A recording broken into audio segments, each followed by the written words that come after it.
Waouh, quel test emblématique, quel test vraiment...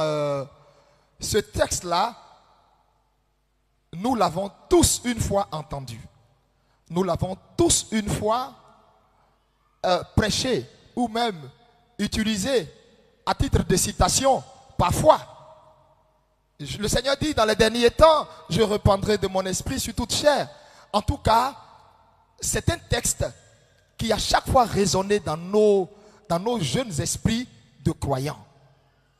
Frères, pourquoi ce texte a tout le temps résonné dans nos esprits? Parce que simplement, nous sommes dans la période, nous sommes dans la saison de l'accomplissement de ce texte. Et c'est parce que nous sommes dans l'accomplissement de ce texte que ce texte est alors vivant en nous. Frère, Joël, je ne vais pas vous faire l'historique de la vie de cet homme, sur comment il a reçu l'onction prophétique et tout, parce que ça va être un peu long. Je vais juste aller directement sur mon sujet, vu que nous sommes déjà à 13h50, et donc je dois rendre mon message jusqu'à 14h, hein, jusqu'à 15h pile. Et donc je vais m'efforcer d'être le plus rapide possible. Donc je vais éviter les détours et les historiques et tout. Mais, écoutez-moi, Joël est considéré comme dans la classe des prophètes mineurs. Je vous ai dit la fois dernière que je n'aimais pas cette appellation parce que ça frise limite un peu le... comment je vais appeler ça? Donnez-moi le français. Hein? Merci, sois béni. Ça frise limite le mépris. Et moi, je n'accepterai pas qu'on me dise Élie Pada est un prophète majeur et que, par exemple, prophète Tan est un prophète mineur. Pourquoi? Vous comprenez? Bon, mais les hommes ont voulu classifier les choses comme ça. Il y en a qui ont appelé majeur, il y en a qui ont appelé mineur.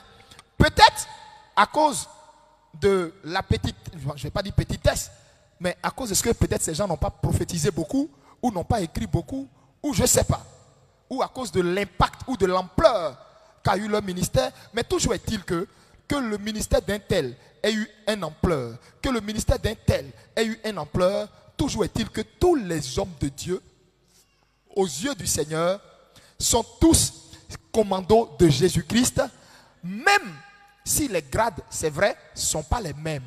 Ça, il faut le reconnaître. Mais je veux dire, en toute humilité, ce n'est pas à nous de revendiquer un grade quelconque. Ce n'est pas à nous de chercher à comprendre un grade quelconque. Alléluia. Alléluia. Est-ce que je parle à quelqu'un? Est-ce que quelqu'un est là? Est-ce que quelqu'un est là? Amen. Et donc, vous voyez, au lot des prophètes majeurs, d'après les gens, il y a eu Moïse, il y a eu Élie, il y a eu Ésaïe. Mais alors là, Ésaïe, laisse tomber. Ésaïe avait une capacité de voyance pas possible. Au point où Ésaïe, en son époque à lui, je vous parle de 730 années en arrière. Hein? Ésaïe avait vu Jésus 730 années avant que Christ ne vienne. Ésaïe était capable même de décrire sa morphologie au point de dire Jésus n'était pas un beau gosse. C'est Ésaïe qui a dit son aspect n'avait rien pour nous plaire. Donc le joli Jésus qu'on vous dessine avec les yeux bleus, mignon garçon, chocolat, c'est pas Jésus ça. C'est pas Jésus ça. Jésus n'avait rien pour attirer nos regards. C'était un Galiléen, un Nazaréen, normal, un homme normal comme tout autre. Vous comprenez, non? Voilà. Et il n'avait absolument rien qui le différenciait de ses disciples. C'est pour ça qu'il a fallu que Judas aille lui faire un baiser pour que ceux qui venaient le prendre. Or, il a prêché devant eux pendant 3 ans et demi. Ils le voyaient. Mais il était tellement simple d'apparence qu'on ne pouvait même pas dire c'est lui qui est là. Alléluia. Bien-aimé, les Ésaïe et autres, tout ça, classés dans la catégorie des prophètes majeurs, ont annoncé des temps de rafraîchissement, ont annoncé des temps heureux, ont annoncé des temps prophétiques qui allaient venir.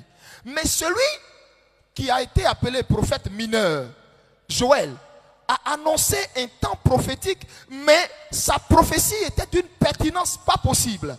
Et elle est logée en Joël chapitre 2 au verset 27 que nous avons lu jusqu'au verset 31. Et ici, dans la prophétie de Joël, Joël explique clairement beaucoup de choses. Il y a d'abord la phase de l'effusion générale du Saint-Esprit, parce que je vais vous scinder, scinder la prophétie de Joël. Dans le premier tableau, venez, voyons, le premier tableau commence à partir du verset 27. Regardez, au verset 27, d'abord ce qu'il dit. D'abord, il dit, et vous saurez que je suis au milieu d'Israël et que je suis l'Éternel, votre Dieu, qu'il n'y en a point d'autre, et mon peuple ne sera plus jamais dans la confusion. Donc, voyez, ici déjà, relevez la tête et puis suivez-moi. On va aller étape par étape. Au verset 27, d'abord Dieu plante le décor. Quel décor? Dieu a pour intention de ramener son peuple au culte vrai, à l'amour de son nom. Parce que son peuple nageait en pleine confusion. Est-ce que c'est Baal qui est Dieu? Est-ce que c'est Dieu qui est, c'est l'Éternel qui est Dieu? Il y avait trop de confusion en ce temps. Et donc, le Seigneur avait pour intention de restaurer le culte à l'Éternel, de restaurer l'œuvre de Dieu, l'adoration à l'Éternel, et enlever toutes sortes de confusion dans l'esprit de son peuple. Et donc, à partir du verset 27, comme je vous ai dit, Dieu déjà annonce les couleurs. Maintenant, au verset 28, Dieu va maintenant expliquer qu'est-ce qu'il va utiliser, qu'est-ce qu'il va prendre, qu'est-ce qu'il va prendre comme moyen pour pouvoir restaurer le culte à l'Éternel, pour pouvoir redorer son blason, pour amener tous ses enfants qui étaient dans la confusion vers lui. C'est au verset 28 que Dieu va expliquer ça. Alors, allons-y au verset 28 et lisons-le ensemble, vous et moi. Si je dis 1, 2, 3, vous élevez la voix à haute voix et nous le lisons ensemble. 1, 2 et 3, ensemble.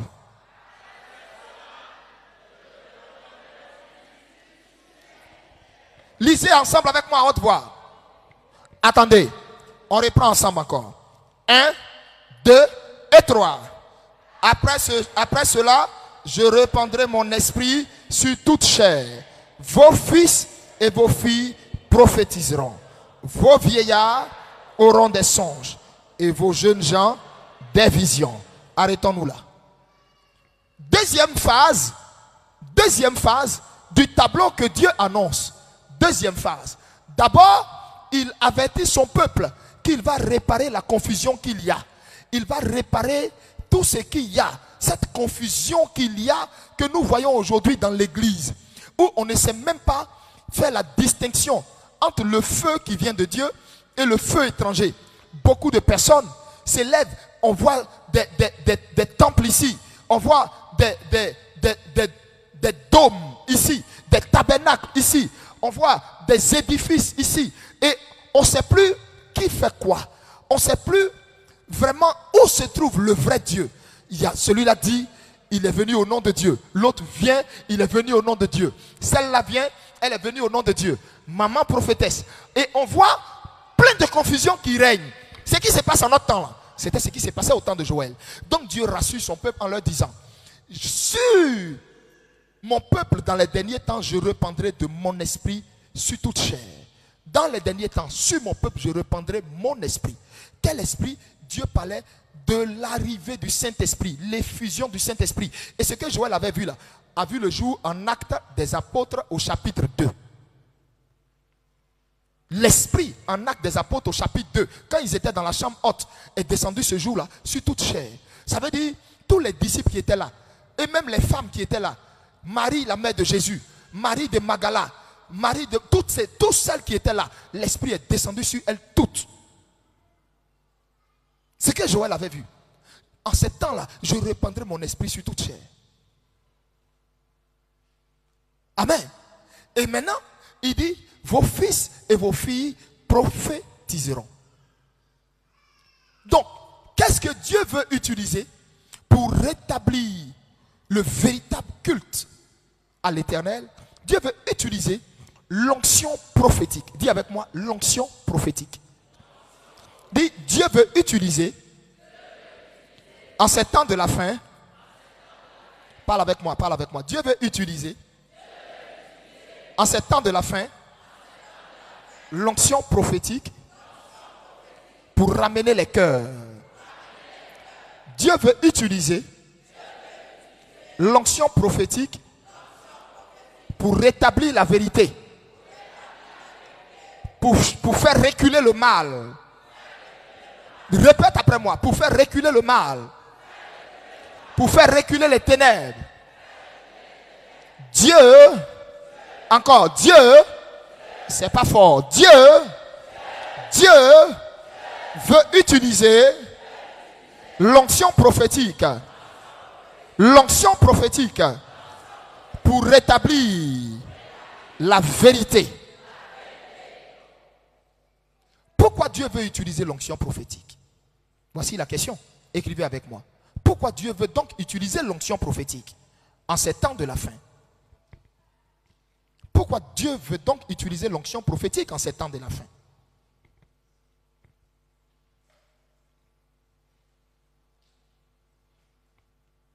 N'oubliez pas que je vous ai dit à 14h58, donnez-moi l'heure.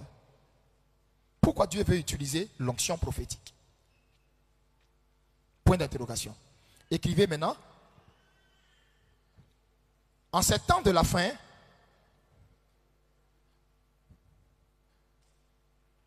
Dieu veut utiliser l'onction prophétique qui est une onction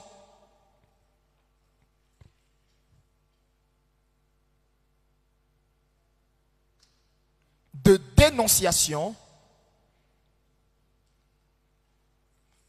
Dieu veut utiliser l'onction prophétique qui est une onction de dénonciation, virgule, une onction de révélation, révéler toutes les choses cachées, une onction de dénonciation. C'est l'onction prophétique que Dieu utilise quand il veut dénoncer quelque chose. Quand Dieu veut révéler quelque chose, c'est l'onction prophétique qu'il utilise. Quand Dieu veut dévoiler quelque chose, c'est l'onction prophétique qu'il utilise. Donc, une onction de dénonciation, une onction de révélation, une onction d'avertissement. Quand Dieu veut avertir son peuple qu'il va les frapper, c'est l'onction prophétique qu'il utilise pour avertir que je vais vous frapper, Israël, je vais vous frapper. Je vais vous envoyer en déportation. Dieu ne fait jamais quelque chose sans d'abord utiliser l'onction prophétique pour d'abord révéler ce qu'il va faire là. C'est pourquoi c'est l'onction de la fin des temps. Quand vous allez comprendre ça, vous allez arrêter de combattre l'onction prophétique. Suivez-moi bien, hein. J'espère que vous êtes des personnes studieuses. Hein? Écoutez-moi très bien. C'est-à-dire actuellement où je parle, là, si tu vois qu'il y a une voisine ou un voisin qui est en train de t'emmerder, il faut lui dire, toi tu n'as pas dit que c'est à cause de ça que tu redoublais à l'école là. C'est à cause de ça, hein? Tu n'es pas devenu ministre que tu devais être là. Tellement tu passais ton temps à bavader. Il faut lui dire ça comme ça. C'est à cause de ça, DG que tu devais être là. Tu n'es pas tellement tu étais distrait. Il faut arrêter de me distraire. Amen. Est-ce que tu m'as bien compris? Amen. Il ne faut pas, il va te distraire. Donc, je poursuis. Donnez-moi la dernière phrase. J'ai dit quoi? Elle est une onction de quoi? D'abord, mettre classé en ordre. D'abord, de dénonciation. Ensuite, et enfin, on s'est arrêté sur avertissement. C'est ça? Et enfin, écrivez, et enfin, une onction de jugement. Et enfin, une onction de jugement.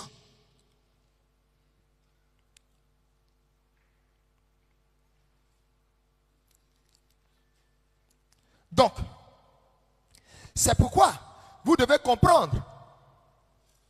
C'est pourquoi vous devez comprendre comment marchent les prophètes et fais attention à eux. Parce que tout prophète que tu vois, toute prophétesse que tu vois, je répète, toute prophétesse que tu vois, ce n'est pas parce qu'elle n'a pas pour le moment le niveau d'Élie Pada ou le grade d'Élie Pada. Non, hein.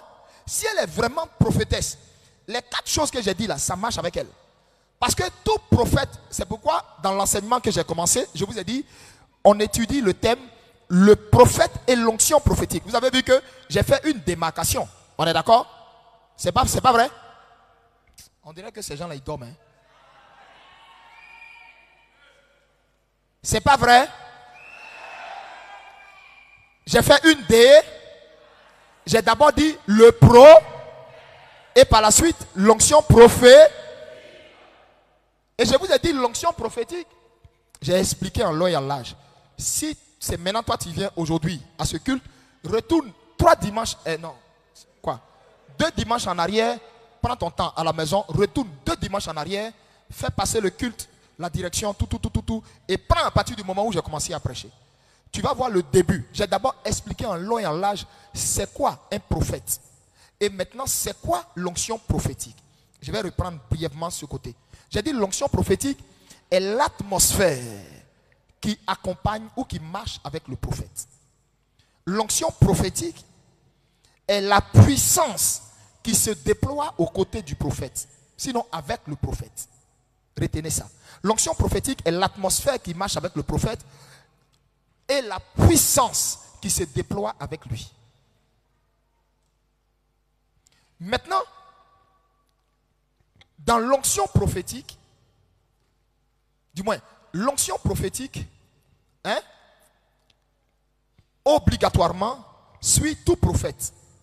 Et je vous ai dit, depuis le premier dimanche, qu'il y a des fois où Dieu même, en fonction d'une circonstance donnée, il peut relâcher l'onction prophétique, pas parce qu'il y a un prophète, mais parce que Dieu veut révéler quelque chose.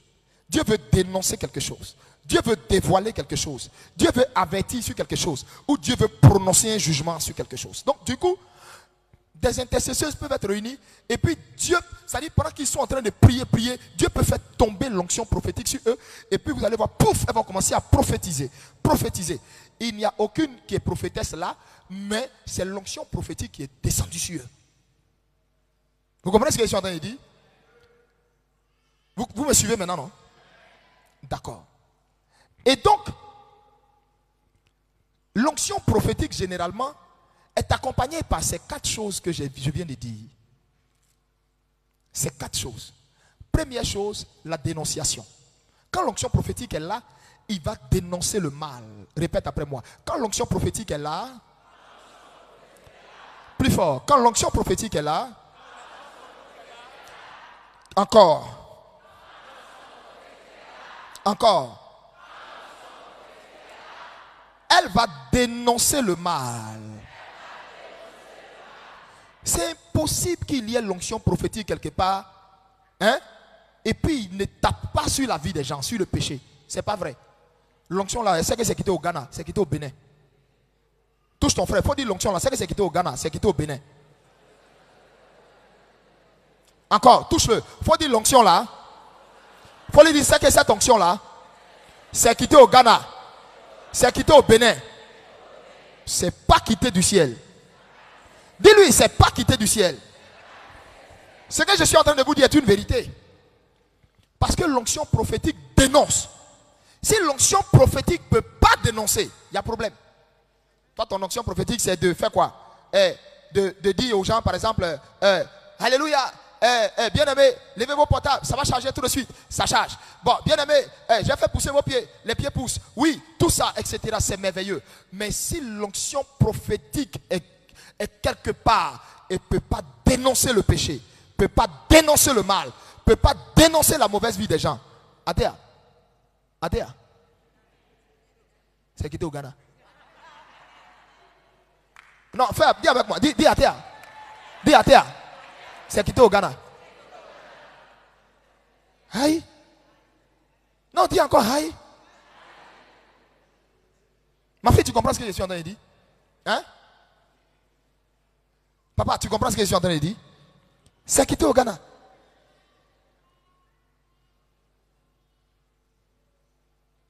C'est quelle onction prophétique qui ne peut jamais parler du péché?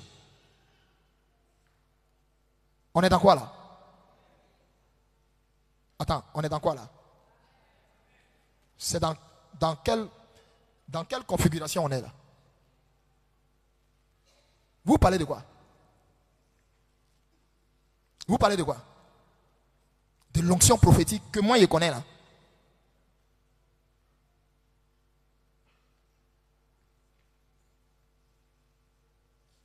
Amen. C'est pas possible. Ça va mon garçon? C'est pas possible. Faites attention. Faites attention. C'est bien d'aller vous connecter, mais attention, il faut écouter son message. C'est quoi il prêche?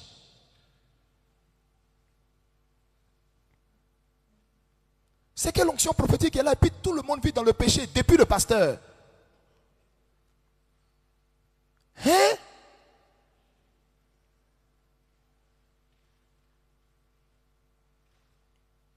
Quand tu vois l'église, tu sais que les gens se liment entre eux. Tu n'as même pas besoin même d'avoir don spirituel pour voir. Tu vois les commandos se font clin d'œil entre eux. Les hôtesses. Pendant qu'elle est arrêtée en train de elle a son mari dans l'assistance. C'est quoi? Amen. Donc ne perdez jamais ça de vue. Si le cahier que tu as t'appartient, si tu as fini d'écrire, les 4 éléments là, souligne-les en rouge. Qu'on ne te leurre pas. C'est pourquoi le problème, ce n'est pas que vous n'avez pas un appel vrai. Le problème, c'est que vous n'êtes pas enseigné. Est-ce que je vous parle ce matin? Alléluia. Le problème n'est pas que vous n'avez pas un appel vrai. Le problème est que vous n'êtes pas enseigné. Alléluia. On reprend encore tous ensemble. L'onction prophétique est une onction de dénonciation. C'est-à-dire si elle n'est pas capable de dénoncer le mal, mon frère, c'est que le prophète est corrompu. Il mange chez le président. Il reçoit mallette. Donc, mais quand tu reçois mallette, tu ne peux plus prophétiser. Est-ce que tu comprends ce que je te dis? Ah d'accord. Tu ne peux plus. C'est simple. Il s'est corrompu. Ça c'est un. La deuxième chose que je vous ai dit que l'onction prophétique fait, elle fait quoi? C'est une onction de révélation. Quand l'onction prophétique est là, quand l'onction prophétique est sur quelqu'un, quand l'onction prophétique est sur un homme ou une femme, ma fille, je t'explique pourquoi tes songes sont clairs. Pourquoi quand tu songes c'est vrai. Pourquoi Dieu te parle beaucoup. C'est l'onction prophétique. Beaucoup parmi vous ne savent même pas qu'en fait, elle marche avec l'onction prophétique. Et souvent même les attaques que vous avez là. Les attaques que vous avez. Et puis je vais vous donner même un grand secret.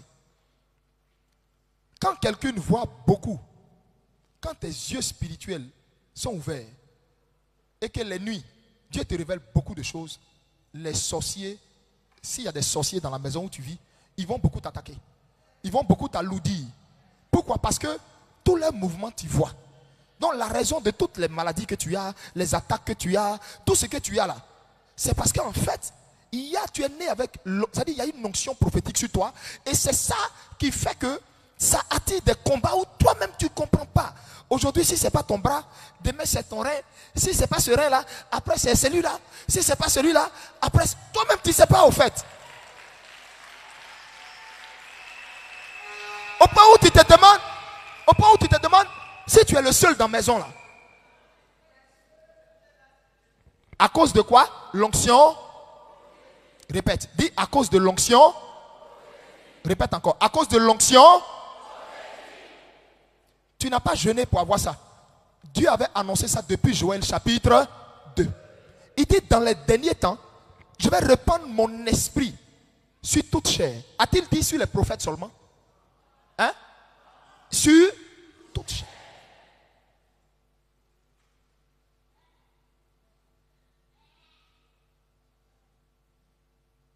Amen.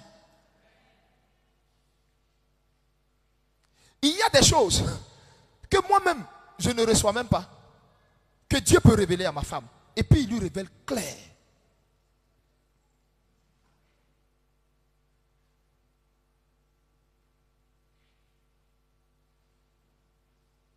Quand l'onction prophétique est sur quelqu'un, c'est ce qui va faire que tu vas beaucoup songer, beaucoup voir des choses.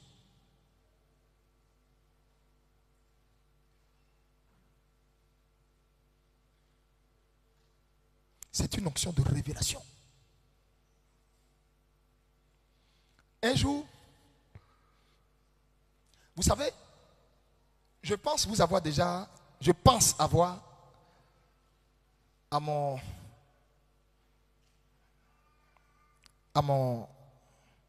lors de mon témoignage et de ma confession publique, je pense avoir rendu ce témoignage. Vous vous rappelez que je vous ai dit,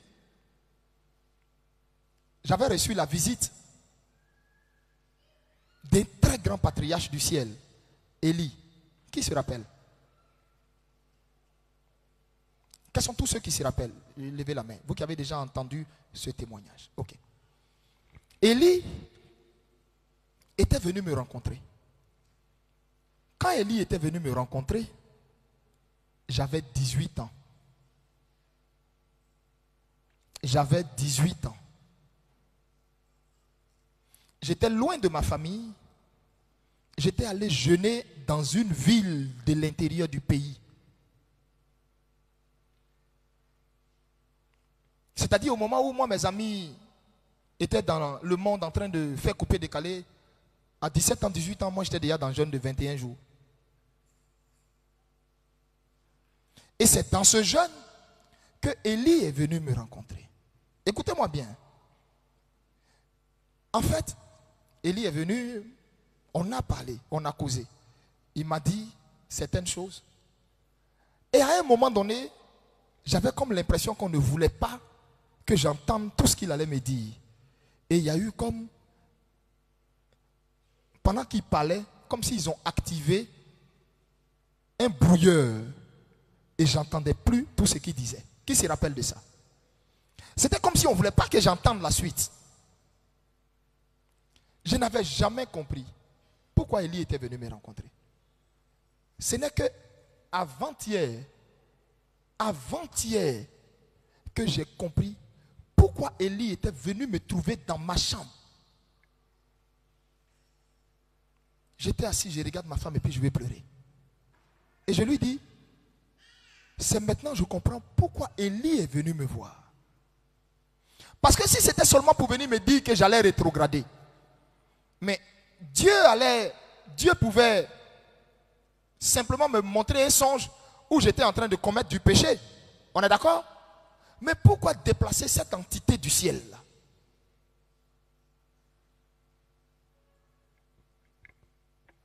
En un mot, l'onction prophétique est une onction de révélation. Mais vous devez savoir ceci. Quand vous n'êtes pas encore prêt, quand vous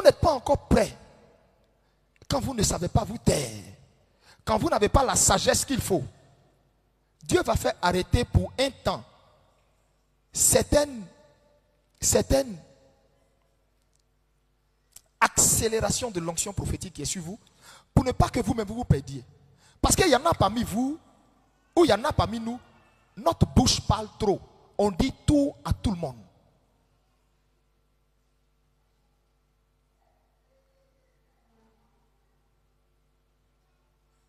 Parce que jusqu'au jour d'aujourd'hui, moi je me plaignais pour dire au Seigneur, mais qu'est-ce qu'il était venu me dire? Et puis il m'a parlé, et puis à un moment donné, il me semblait comme si ce qu'il disait maintenant était d'une importance capitale, et comme si le ciel a fait exprès pour ne pas que j'entende. À cette période, il n'y a pas quelqu'un qui parlait que moi. Si tout de suite j'ai vu quelque chose, j'ai sorti, je vais dire aux gens.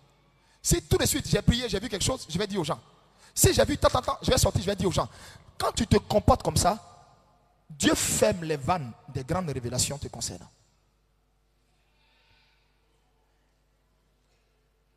C'est pas tout on dit. C'est pas tout on révèle. C'est pas de tout on parle. Quand tu ne sais pas avoir de secret, Dieu lui-même va devenir secret pour toi. C'est vrai, 7. Nous sommes en Joël 2, 28. Je répandrai mon esprit sur toute chair. Évidemment, l'onction prophétique est effusée.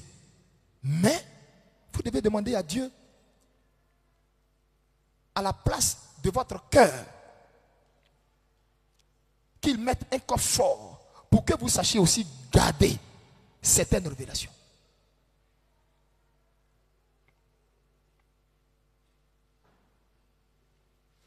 Quand je t'ai quitté à la montagne, j'ai dit une chose que beaucoup de personnes n'ont pas compris.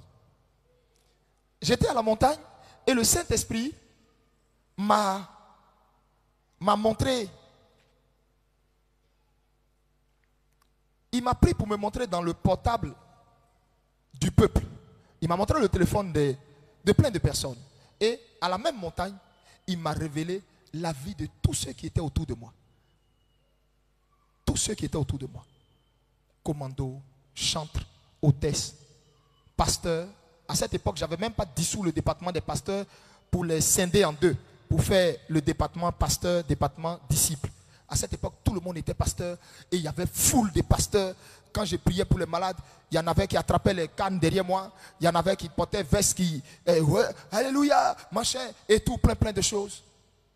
Et c'est à la montagne que le Seigneur va me dire, tu as été infiltré jusqu'au cou. Et maintenant, il va me révéler les visages. Quand il m'a révélé les visages, jusqu'au jour d'aujourd'hui, je suis descendu. Je n'ai jamais voulu parler de ces visages. Vous savez pourquoi? Parce que si je révélais, vu que certains étaient avec moi, ça fait longtemps, ils allaient dire, donc tu es prophète et puis tu n'avais pas vu ça depuis tout ce temps. Donc tu nous accuses. J'ai préféré me taire jusqu'à ce que Dieu même fasse tomber les masques. Je vais vous dire, il y a certaines révélations que Dieu va vouloir que vous gardiez. Et que vous demeuriez dans la prière. C'est à cause de ce que je savais là, que je n'ai nommé aucun département. J'ai dissous tout pendant 2 ans et puis l'église fonctionne comme ça. En fait, je sais tous ceux qui sont autour de moi là, jusqu'au dernier. Ma femme est là. Elle même me regarde et puis elle me dit, mais avant tu n'avais pas cette maîtrise. J'ai dit oui, avant je parlais de tout. Mais maintenant, il y a des choses, il faut laisser. Dieu même va exposer ces personnes. Et par la suite, quand tu vas parler, ça va faire moins de dégâts, moins de mal. Mais quand quelqu'un est solidement ancré dans un département, et puis tu viens pour révéler sa nature, dans son département, la personne s'est arrangée pour avoir des alliés. Dans son département, la personne s'est arrangée pour avoir des gens à sa solde. Si tu n'as pas fait preuve de sagesse, la personne même peut partir avec un bon lot. Or, quand tu te calmes, tu détiens cette révélation depuis bien longtemps, mais tu te calmes et tu joues le jeu de la personne. Et que Dieu maintenant vient exposer la personne en révélant par plusieurs choses. C'est plus toi qui parles, hein. C'est des faits qui mettent à nu ce qu'est la personne. Quand toi maintenant tu viens et puis tu parles, là, ça, je vais dire, vous qui avez fait long français là, aidez-moi. On dit quoi? Ça fait quoi? Ça fait? Au-delà de corroborer, c'est pas ce que je voulais dire. Ça, je vais dire, ça balise la casse. Bon, est-ce qu'on dit balise? Bon. Ça, je veux dire, ça fait un moindre mal que si tu avais dit ça brut comme ça. Voilà, ça amortit, ça, voilà.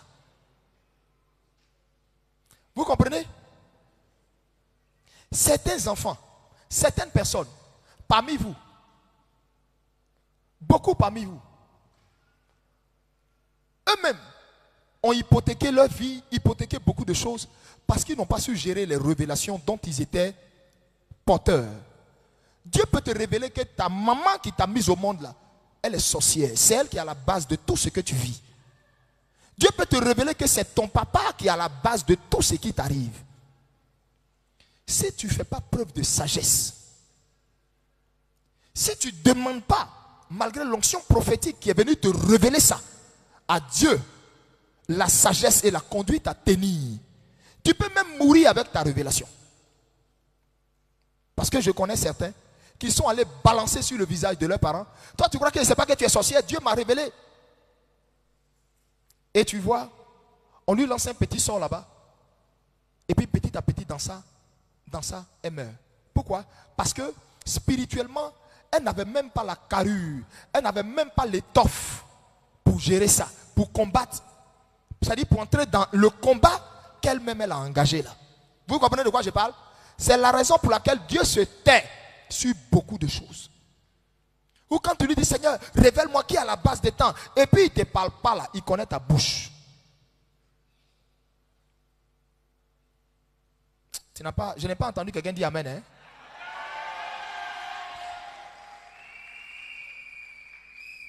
Ah, Amen a disparu. Hein? Ah, amenez alors.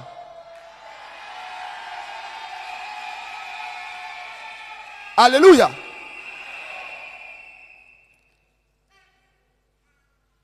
Je vous dis la vérité. Beaucoup sont morts comme ça.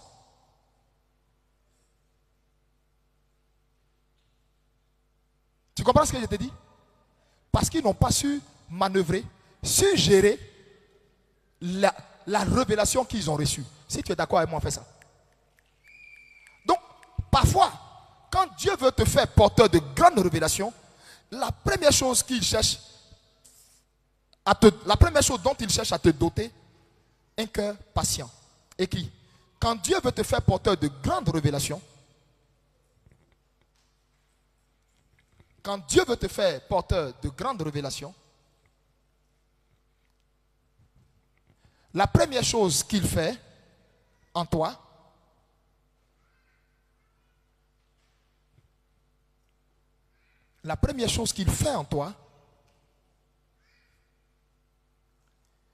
il te donne un cœur patient et secret. Je répète, un cœur patient et secret. Parce que la révélation dont tu es porteur peut faire ton bonheur ou ton malheur. Point. Quand Dieu veut te faire porteur de grandes révélations, il te donne un cœur patient et secret. Parce que la révélation dont tu es porteur peut faire ton bonheur ou ton malheur.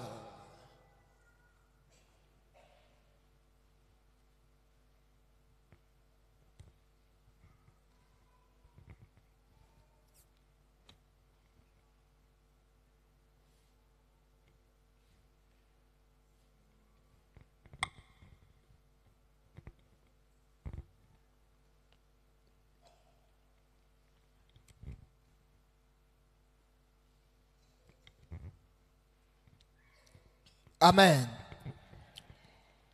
Redressez la tête s'il vous plaît. Qui est béni par le message?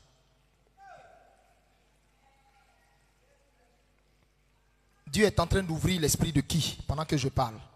Le Seigneur ouvre l'esprit de qui? Donc parfois, écoutez-moi, vous tous qui êtes serviteurs de Dieu, servantes de Dieu, ou vous tous qui êtes appelés à servir Dieu, écoutez-moi, parfois, si Dieu fait arrêter la saison des révélations, il sait pourquoi. Il sait? D'accord. Donc écrivez ça. Parfois, si Dieu fait cesser votre saison de révélation,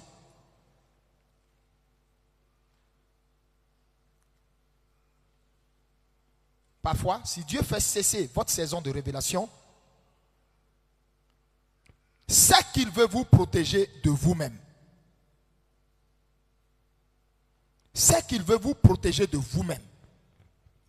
Parce que quand tu n'es pas prêt et qu'il te dit certaines choses,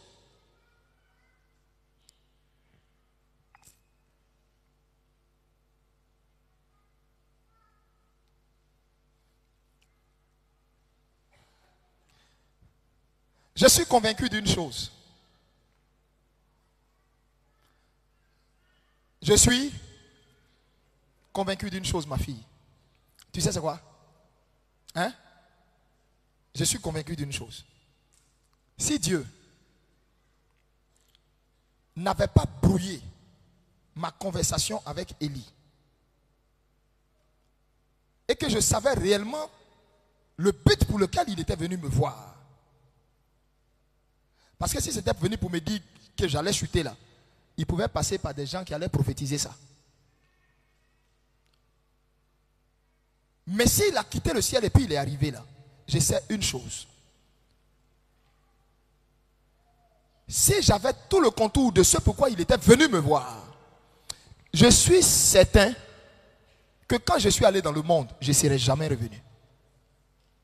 Le diable allait certainement s'arranger pour me tuer là-bas. Mais comme ni moi je sais de quoi il voulait me parler, évidemment, Satan aussi ne sait pas. Personne ne sait. C'est pourquoi je vous ai donné la dernière phrase. Que parfois, quand Dieu fait cesser la saison des révélations, il veut te protéger de toi-même. Combien de fois ta propre bouche n'a pas gâté de gros marchés de milliards, millions? Combien de fois ta propre bouche n'a pas su se taire pour attendre que la personne finisse de te donner la chose? Il a fini de te promettre, tu allais informer tout le monde. Tous tes parents, toutes tes soeurs sont au courant que on a dû en me donner une maison, hein, on a dû en me donner une voiture, hein, on a dû en ouvrir un compte bancaire pour mettre temps. Hein. Vos propres bouches. Pendant que je parle, là, attrape ta bouche, attrape-moi ta bouche là, attrape ta bouche là. Et puis dis, Seigneur, ferme ma bouche à partir d'aujourd'hui au nom de Jésus.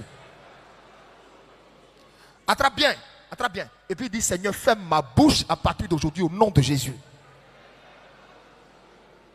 Amen. C'est nos bouches qui nous ont tués. À un moment donné, là, on a qu'à se dire la vérité. Laissons affaire de sorcier. Sorcier n'avait rien à voir avec ton affaire. Ta bouche qui parle. C'est ça qui t'a fait rater tout ce qui devait arriver.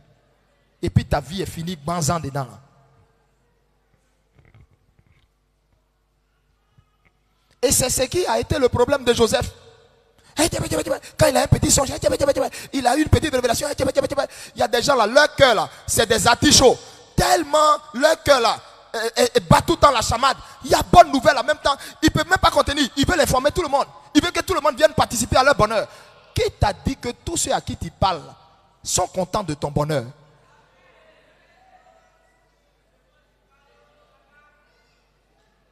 Si ce que je dis est la vérité, lève-toi, marche et puis fais comme ça. Marche un peu et puis fais comme ça. Marche un peu et puis fais comme ça.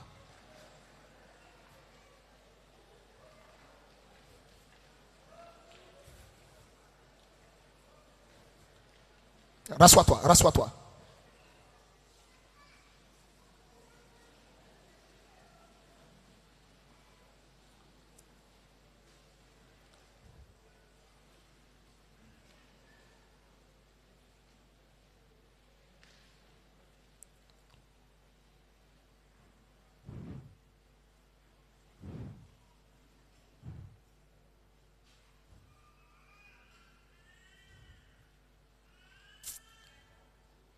Alléluia.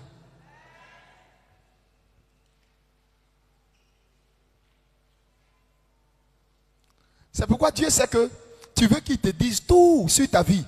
Comment les choses vont se passer. On t'a dit que tu seras béni. Tu seras un homme béni. Une femme bénie. Tu es pressé. Tu veux avoir tous les contours. Mais Dieu te connaît. Il sait que tu veux avoir tous les contours. Comment ça va se passer pour que ça te rassure, pour que ça t'apaise. Mais il ne bronche pas parce qu'il te connaît.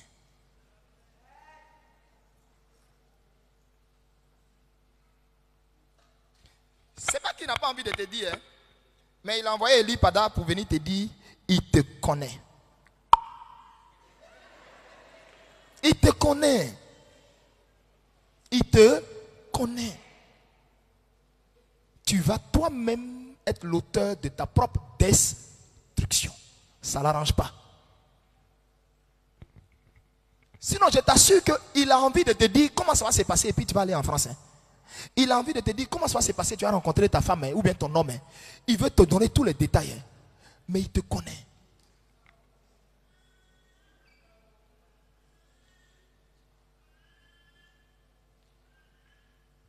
Regarde ta voisine, ton voisin. Il faut dire, toi là, c'est de toi on parle. Il te connaît. Regarde-le, il faut dire, c'est de toi on parle.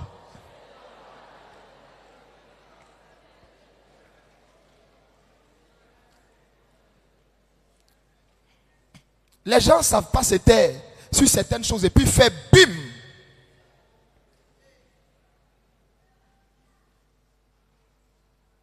Non, ils ne savent pas se taire. Et puis ça fait bim. Ils sont pressés.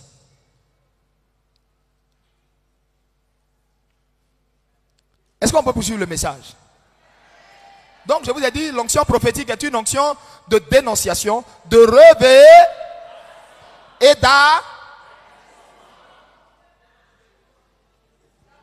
et enfin de jugement. C'est bon? Il dit, il répandra son esprit sur toute chair. Ça veut dire l'onction prophétique est à la portée de tous. Mais cela ne fait pas de tout le monde des prophètes. Dis avec moi. L'onction prophétique est à la portée de tous. Je vais entendre l'église. L'onction prophétique est à la portée de tous, mais ne fait pas de tous des prophètes. Écris. C'est ce qu'il vient de dire que tu as répété là. Écris toi-même. Toi-même écris.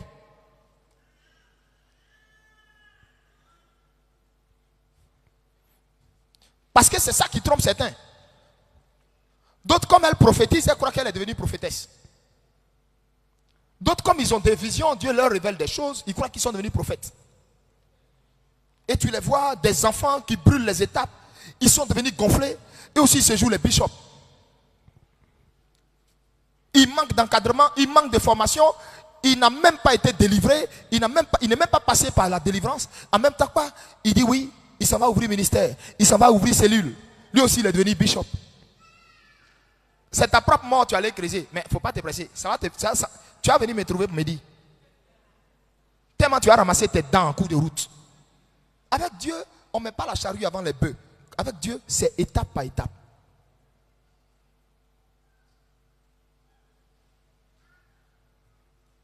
Amen. Maintenant, écrivez, sautez une ligne et vous écrivez. Là, on est à la quatrième sorte de prophète? Troisième sorte. On va à la troisième sorte. Écrivez. Premier, là, c'était quoi on avait écrit? Voilà. Le premier, on avait écrit quoi? Le prophète. Le deuxième, le prophète. Écrivez le troisième. Vous sautez une ligne, vous écrivez astérisque et vous écrivez en rouge. Et vous écrivez le prophète consultant. Le prophète consultant ou voyant. Et je vais vous expliquer. Et on va aller dans les versets qui démontrent cette race de prophètes. Bon, je vous dicte en même temps, et puis en même temps, après, je vous donne les versets. Parce qu'on est pris par le temps. Vous écrivez à la ligne. Le prophète consultant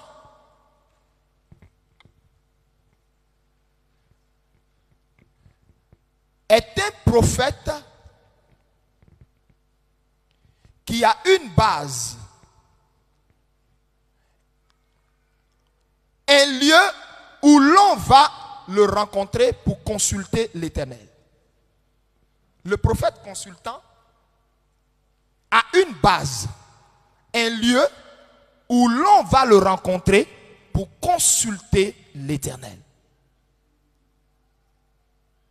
Le prophète consultant a une base, un lieu où l'on va le rencontrer pour consulter l'Éternel.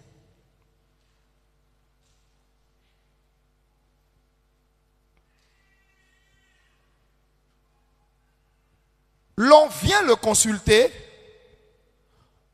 pour des orientations.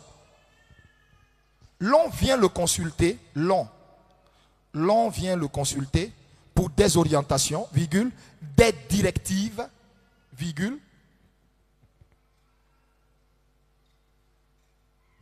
L'on vient le consulter pour des orientations, virgule, des directives, virgule.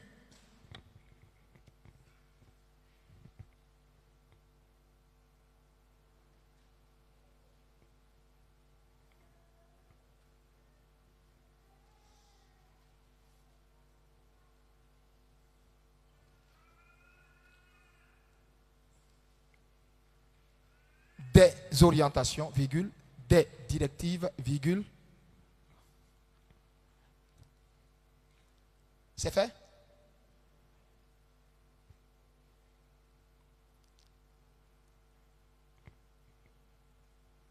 C'est le prophète qui vous donnera des orientations, des directives. Et pas que ça. Des prédictions.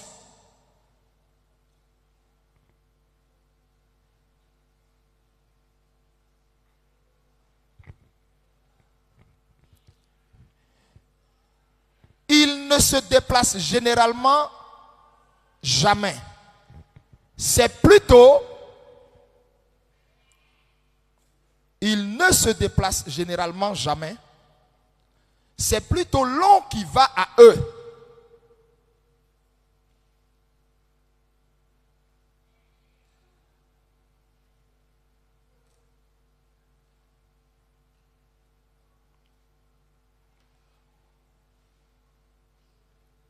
Sous d'autres cieux, on les appelle des médiums.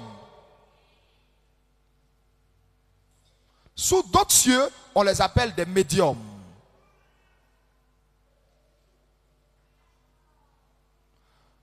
Sous d'autres cieux, on les appelle des médiums ou des voyants.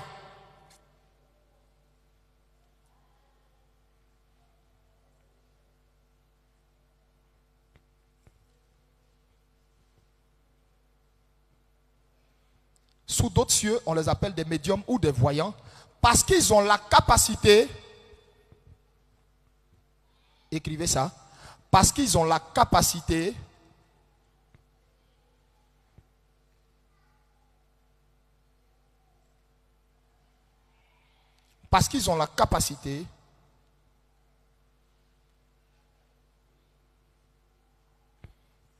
de voir votre passé, votre présent et prédire votre futur. Parce qu'ils ont la capacité de voir votre passé, voir votre présent et prédire votre futur.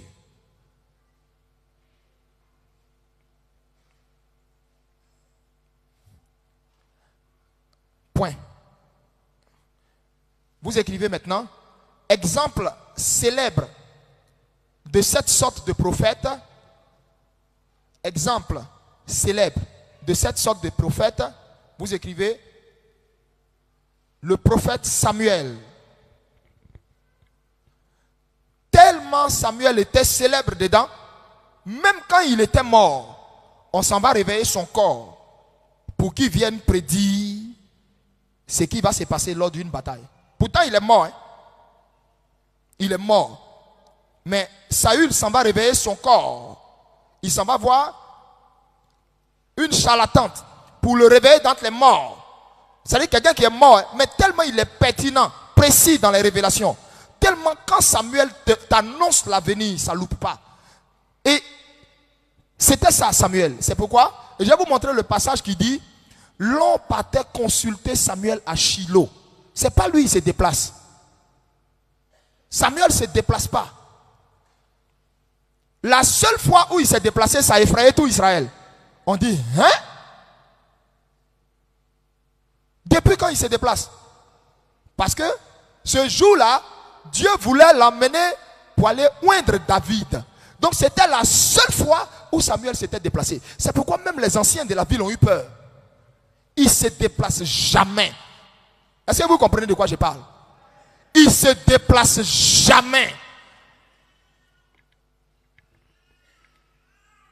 Cette sorte de prophète-là, il ne se déplacera jamais. Donc le jour où on l'a vu se déplacer, tout le pays a eu peur. Et qu'est-ce qu'on a encore fait? Parce que c'est lui, il est quelque part, et puis nous on s'en va vers lui. Dans quel coup lui il se déplace? Ça effraie tout le monde. Ça c'est les consultants. Le prophète consultant, lui on va le consulter.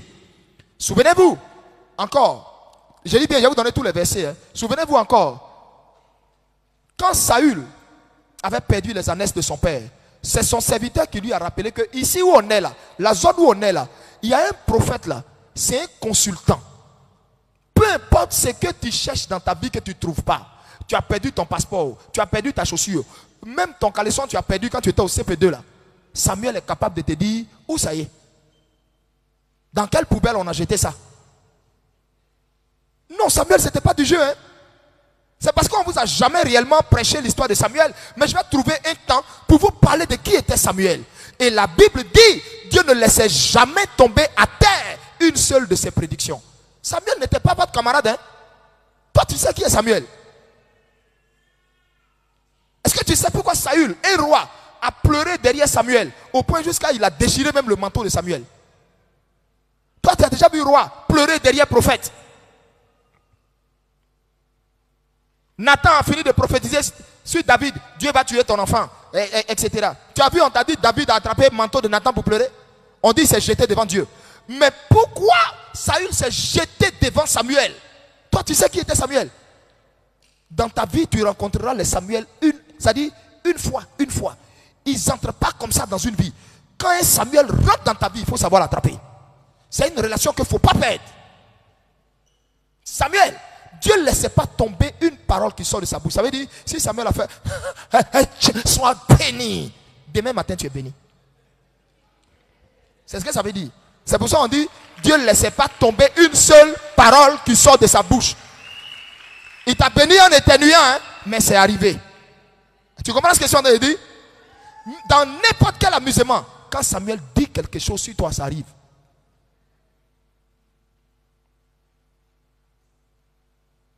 C'est pourquoi il était redouté dans tout Israël. C'est pourquoi son déplacement effrayait toute la notabilité. Il va où? Attrapez-le, il va où? Qui a fait quoi là-bas? Il va où? Il va dire quoi? Ah, d'accord. Quand vous lisez l'histoire de David et puis vous ne comprenez pas pourquoi les gens tremblaient à la vue de Samuel, c'est ça que je vous explique maintenant.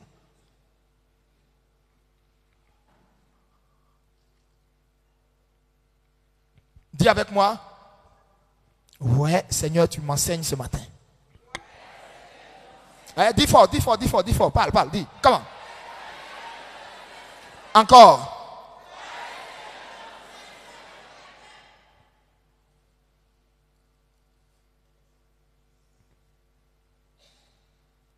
Plusieurs vont recevoir l'onction de Samuel ce matin. Non, André, tu ne la veux pas. J'ai dit plusieurs vont recevoir l'onction de Samuel.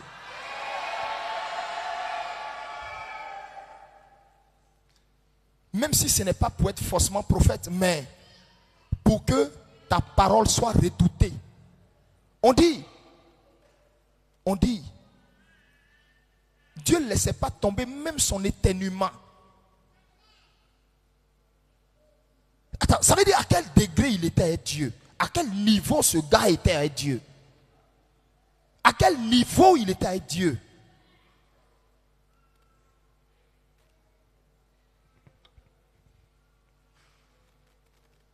Je connais un prophète.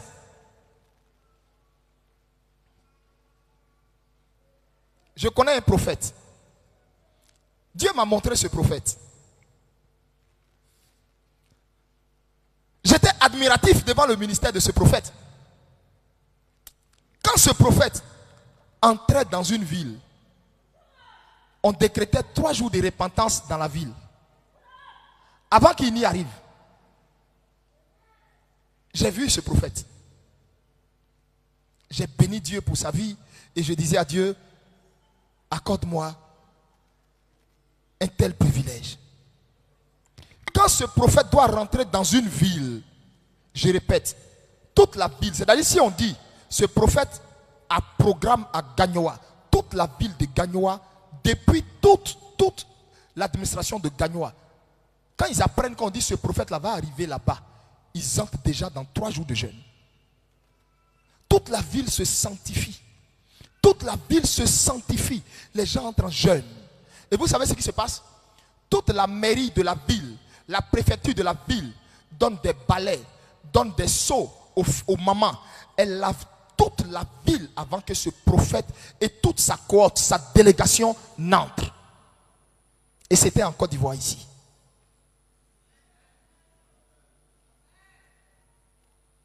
J'ai vu ça. Dieu m'a montré ça.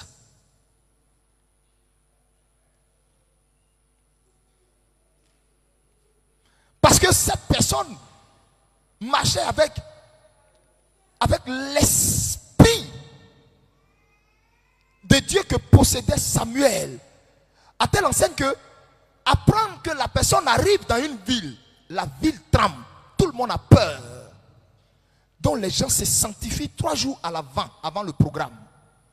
Ça nettoie la ville, ça enlève toute la saleté de la ville. Il n'est même pas encore venu. Et quand il finit son programme, vous savez ce qui s'est passé? Avant que lui-même il n'arrive là-bas, on prenait des mégaphones. Les gens prenaient des mégaphones. Les gros camions, caravanes là, une vingtaine passaient dans les villages, dans tous les hameaux, tous les villages pour informer les villageois. Aïe aïe aïe, jetez vos fétiches, jetez vos fétiches, vous les sorciers là, répentez-vous, répentez-vous, j'ai dit répentez-vous, répentez-vous, répentez-vous, on vous a prévenu, jetez vos fétiches. Si quelqu'un négligeait ça, quand ce prophète entrait dans la ville, tout ce qui est sorcier, après son programme, meurt la même nuit, et tous.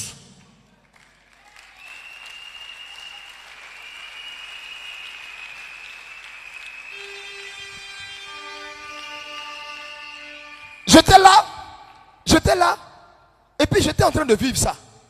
Et après Dieu me montrait, il me prenait, il m'envoyait dans tel autre endroit. Et je voyais un réveil pas possible dans tel pays. Et je voyais la personne par laquelle, par exemple, je donne un exemple banal. Dieu m'envoyait au Gabon. Il me montre. Et j'étais en train de voir. J'étais en train de voir. Ce que je vous dis, c'est la vérité.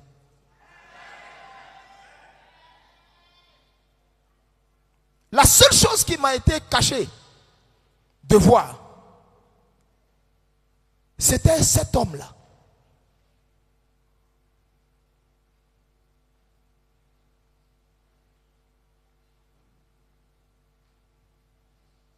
Son entrée dans un endroit terrifiait l'endroit. Au point où les gens rentrent dans 3 jours de jeûne. Après ça, je dis bien, de toute façon vous voyez les moments dans les rues d'Abidjan qui balaient la ville. On balaie la ville, il n'y a pas un grain de sable sur les goudrons. Il n'y a pas un papier qui traîne. Comme si c'est Jésus en personne qui rentre.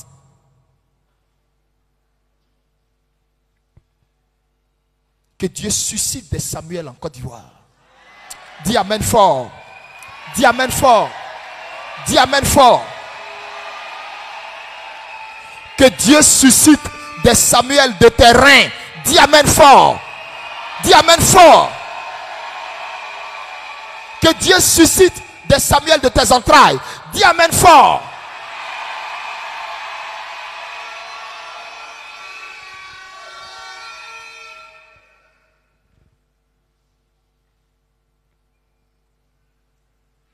Des gens qui entreront dans une ville et puis tout le monde va être terrorisé parce qu'ils y entrent.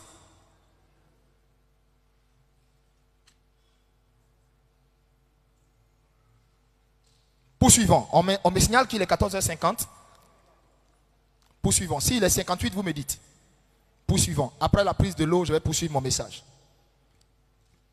Poursuivons.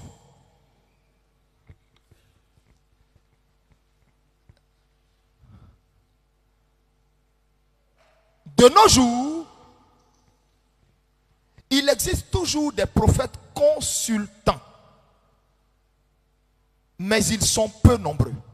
Je répète. De nos jours, il existe toujours des prophètes consultants, mais ils sont peu nombreux.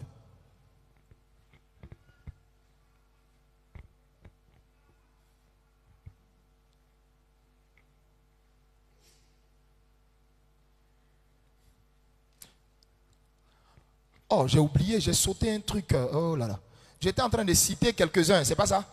Et j'avais dit l'exemple le plus célèbre, prophète Samuel, mais c'était pas tout. C'était pas tout. Parce que je suis d'abord en train de vous dicter. Maintenant, je vais vous donner tous les versets qui démontrent ce que je vous dis. Hein? Donc, après le côté Samuel, là, vous mettez Balaam. Balaam. Ce gars-là, il effrayait. Quand Balaam arrive dans un territoire, tout le monde tremble. Parce que ce qui sort de la bouche de Balaam, forcé, ça ne loupe pas. Tellement Balaam terrifiait. Des rois se déplaçaient pour aller le chercher pour venir maudire d'autres peuples. Eux là, c'est des prophètes consultants. Vous comprenez ce que je suis en train de dire? Eux là, ils n'ont rien à voir avec la catégorie des prophètes que vous voyez qui... Non. Ils ne se déplacent pas comme ça.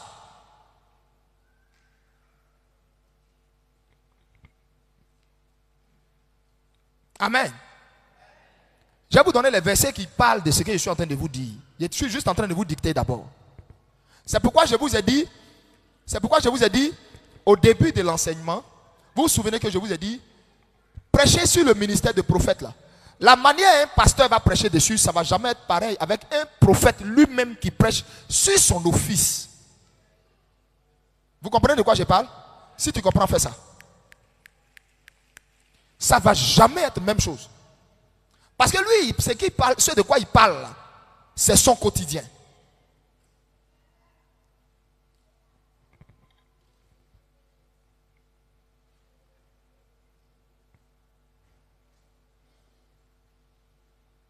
Et c'est cela, aujourd'hui, je vais vous faire comprendre ce côté. C'est cela. Je vais faire tomber la mamaille dans laquelle les gens nous mettent. C'est quoi? Il y a une prophétie là. Ma fille, ça va? Ça va? Regarde-moi. Ça va? Sois fortifié. Non, enlève le micro. Sois fortifié. Dieu t'a fait voir ce que je disais là? Ah, en tout cas, moi je pense que ça fait, je crois que je t'avais dit, ça faisait 2 ans en arrière que ça fait deux ans en arrière que j'ai vu ça, mais c'était un truc de dingue. Ça fait 2 ans en arrière que j'ai vu ça. Mais bon, il m'a pas été donné de voir le visage. Mais où, je dis, ce n'était pas les mamans de nettoyage là seulement. Hein. C'est toute la ville où il vient là, qui sortait pour nettoyer la ville. Et on partait avertir tous les sorciers, les féticheurs.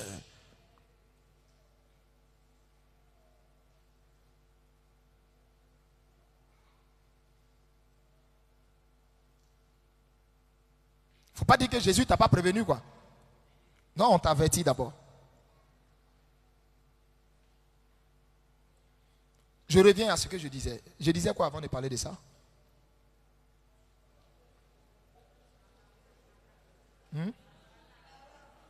Quoi? Voilà, je disais que je vais faire tomber la mamaille de certaines personnes. Parce que plusieurs personnes disent, on ne va pas voir un prophète les mains ballants. On ne va pas voir un prophète les mains ballants. C'est des conneries. On ne va pas voir un prophète consultant les mains vides. Parce que lui, il ne se déplace pas, c'est toi qui vas à lui. Donc c'est à ceux-là, quand tu t'en vas, tu ne vas pas les mains vides.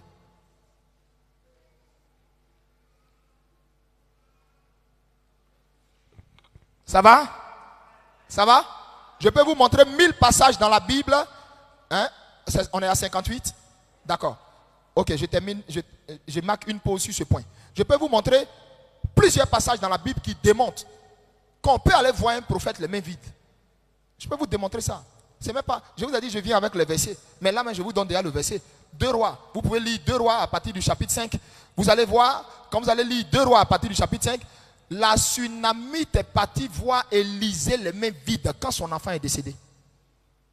Ils n'ont qu'à arrêter un peu. Leurs marmailles, ils sont dedans là. Ils n'ont qu'à arrêter. C'est quand il s'agit d'un prophète consultant que quand tu t'en vas, tu vas avec une femme. Il faut que ça s'assoie dans ta main. Parce que tu viens consulter quelqu'un. Je ne sais pas si on se comprend. Si tu comprends, fais ça, fais ça, fais ça, fais ça. Lève ta main bien si tu comprends. Tu vois? Tu viens consulter quelqu'un. Donc, tu mets quelque chose qui va maintenant réveiller l'esprit du prophète. Mais quand il veut entrer dans la mamaille, allumer le peuple de Dieu, ma fille, tu ne sais pas qu'on ne vient pas voir un homme de Dieu. Et maintenant, comme il ne sait pas quoi dire, comme il sait qu'il est pasteur, oh, le texte parle de prophète. Donc, il globalise. Il dit, tu ne sais pas qu'on ne vient pas voir un homme de Dieu les mains vides. Où on a dit un homme de Dieu? On dit prophète. On dit prophète. Mais ici, le prophète duquel on parle du consultant. On parle du voyant. De la dimension des Balaam, de la dimension des Samuel. Eux là, quand tu arrives là-bas, il faut être porteur dans ta main d'une offrande.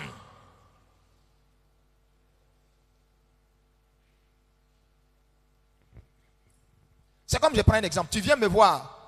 Je suis assis dans mon bureau. C'est toi qui viens me voir. C'est toi qui as demandé réception. Donc si tu viens me voir, ben, viens avec la main conséquente. Tu ne viens pas. Toi et moi, on n'a pas rendez-vous de causerie. Tu viens me voir pour consulter le Seigneur. Donc en venant, tu viens avec une offrande. Mais il y en a qui sont tellement spirituellement mal élevés qu'on va leur rappeler tout. Quand il vient, c'est la secrétaire qui va aller derrière eux pour dire « N'oubliez pas mon panier. Oh. » C'est parce qu'elle ne prend pas sa main pour limer ta nuque là. C'est à cause de ça.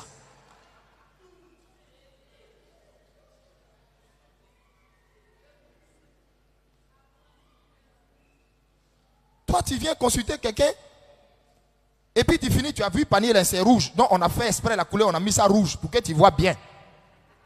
Tu as vu, hein, et puis tu fais exprès. Quand il sort, il fait exprès.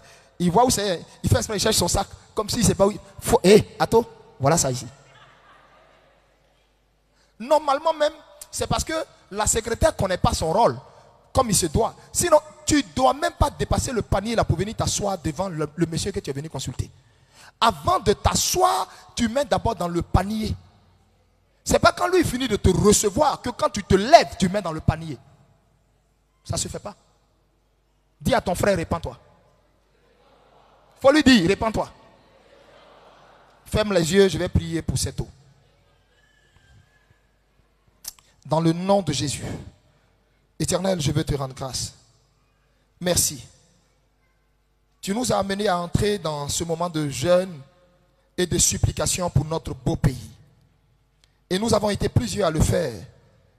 D'autres ne pouvant pas être présents physiquement, mais qui l'ont fait, étant dans d'autres pays, dans d'autres nations.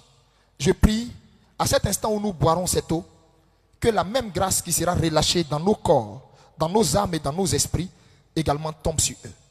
Je bénis cette eau, qu'elle soit remplie de la puissance du Saint-Esprit. Je bénis cette eau, qu'elle soit remplie de l'énergie du ciel. Et je déclare, au nom de Jésus-Christ, que de leurs seins, de leurs reins, de leurs entrailles, maintenant coulent des sources d'eau jaillissantes. Et tout ce qui était mort en eux, leurs finances qui étaient mortes, leurs finances qui, Seigneur, ne fonctionnaient plus. À cet instant, que cette eau soit de l'engrais pour maintenant donner vie à leur sol. Maintenant même fructifier le sol, enrichir le sol, enrichir leur domaine d'activité, enrichir leur travail, enrichir leur commerce, enrichir ce qu'ils font. Et je prie tous ceux qui sont chômeurs, qui boiront cette eau. De la même façon que cette eau est appelée l'eau de la fécondité. Je fais féconder le travail dans leur vie au nom de Jésus. Tous ceux qui ne travaillent pas, tous ceux qui ne travaillent pas, tous ceux qui ne travaillent pas, tous ceux qui ne travaillent pas. À l'instant, je déclare que leurs conditions sociales, leurs conditions professionnelles changent au nom de Jésus. Tous ceux qui travaillent et qui sont mal rémunérés, tous ceux qui ont besoin d'augmentation, tous ceux qui ont besoin, Seigneur, d'avoir plus pour pouvoir encore plus soutenir ton œuvre, je relâche l'onction d'augmentation dans cette eau. Au nom de Jésus de Nazareth. Au nom de Jésus de Nazareth. Au nom de Jésus de Nazareth. Quiconque aspire au voyage, tous ceux qui veulent voyager, tous ceux, Seigneur, qui ont des projets de voyage ou des parents qui veulent les faire partir et qui les auront oubliés, je relâche l'onction de l'exaucement dans cette eau. Je bénis cette eau. J'appelle le Dieu de la cité de Dieu. Passe sur cette eau, Père. Couvre cette eau, Père, par ton ombre. Couvre cette eau, Père, par ton ombre. Couvre cette eau, Père, par ta puissance. Couvre cette eau, Père. Remplis cette eau de ton feu, de ton feu, de ton feu, de ton feu, de ton feu, de ton feu, de ton feu. Et guéris toute infimité, papa. Papa, papa, papa, mon papa,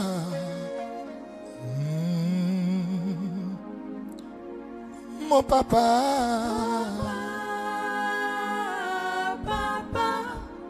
mon papa,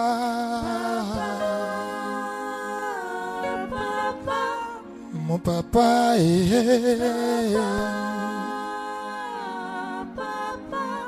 mon papa, oh, oh, mon papa, oh, mon papa, oh, papa, oh, papa, oh, mon Jésus, papa, oh, papa, oh, oh, papa, oh.